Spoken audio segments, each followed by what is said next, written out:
मंगलवार को कनाडा के प्रधानमंत्री जस्टिन ट्रूडो ने संसद में कहा कि कनाडाई नागरिक हरदीप सिंह निज्जर की हत्या में भारत के एजेंट्स का हाथ हो सकता है।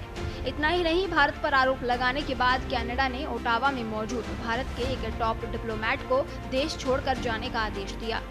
यहीं से विवाद की शुरुआत हुई। खालिस्तान मुद्दे पर कनाडा को करारा जवाब देते हुए भारत ने भी उसके शीर्ष राजनयिक कैमरून मैके को निष्कासित करते हुए 5 दिन के अंदर देश छोड़ने के लिए कह दिया। साथ ही ट्रूडो के बयान को भी बेबुनियाद और गलत मंशा से प्रेरित बताया है। बात यहीं तक नहीं रुकी। इसके बाद कनाडा ने भारत आने वाले अपने नागरिकों के लिए एक एडवाइजरी भी जारी कर दी। इसमें कहा गया कि सुरक्षा हालातों की वजह से केंद्र शासित प्रदेश जम्मू कश्मीर की यात्रा से बचें। वहां आतंकवाद, उग्रवाद, नागरिक अशांति और अपहरण का खतरा है। तो आइए आपको बताते हैं कि ये पूरा मामला किस तरह से शुरू हुआ।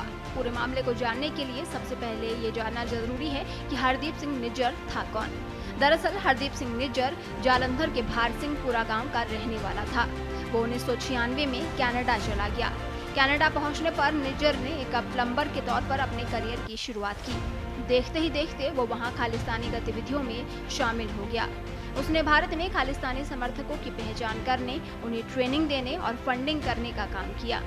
निज्जर खालिस्तान टाइगर फोर्स का प्रमुख था। भारत की राष्ट्रीय जांच एजेंसी ने 40 मोस्ट वांटेड आतंकियों की जो लिस्ट जारी की थी, उसमें निज्जर का नाम था। NIA निज्जर पर 10 लाख रुपए का इनाम घोषित कर चुकी थी। हरदीप सिंह निज्जर की 18 जून 2023 को कनाडा में गोलियां मारकर हत्या कर दी गई थी।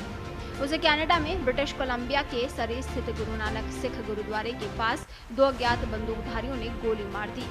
निज्जर इस गुरुद्वारे का संचालन करने वाली कमेटी का प्रधान भी था। साल 2013-14 में उसने पाकिस्तान की भी यात्रा की थी। इस यात्रा का पूरा खर्च पाकिस्तानी खुफिया एजेंसी ISI ने उठाया था। जब G20 में शामिल होने के लिए कनाडा के प्रधानमंत्री जस्टिन ट्रूडो भारत आए थे, तब PM नरेंद्र मोदी से द्विपक्षीय बातचीत के दौरान ये मुद्दे उठे थे। इस बैठक के बाद भारत सरकार की ओर से जारी बयान में कहा गया कि प्रधानमंत्री नरेंद्र मोदी ने कनाडा में भारत विरोधी गतिविधियों पर काबू पाने के लिए वहां की सरकार की ओर से जरूरी कदम नहीं उठाने का आरोप लगाया था। सूत्रों के अनुसार PM मोदी ने ट्रूडो से इस मुद्दे पर अपनी नाराजगी जाहिर की थी और दोनों नेताओं की मुलाकात भी तनावपूर्ण रही थी। इसके बाद जस्टिन ट्रूडो का सोमवार को बयान आया। ट्रूडो के बयान को सिर्फ भारत ने ही निराधार नहीं बताया, बल्कि कोई भी देश उनके समर्थन में नहीं आया। यहाँ तक कि कनाडा में भी वो इस बयान को लेकर घिर गए हैं। उनके ही देश में विपक्षी पार्टियां भी सबूत मांग रही हैं। इसके बाद जस्टिन ट्रूडो का एक और बयान सामने आया।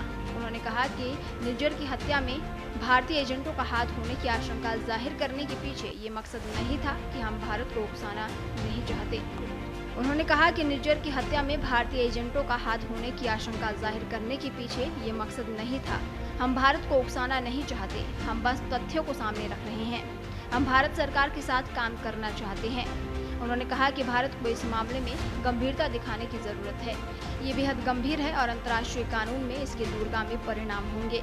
हम शांत रहेंगे, हम अपने लोकतांत्रिक सिद्धांतों और मूल्यों पर कायम रहेंगे।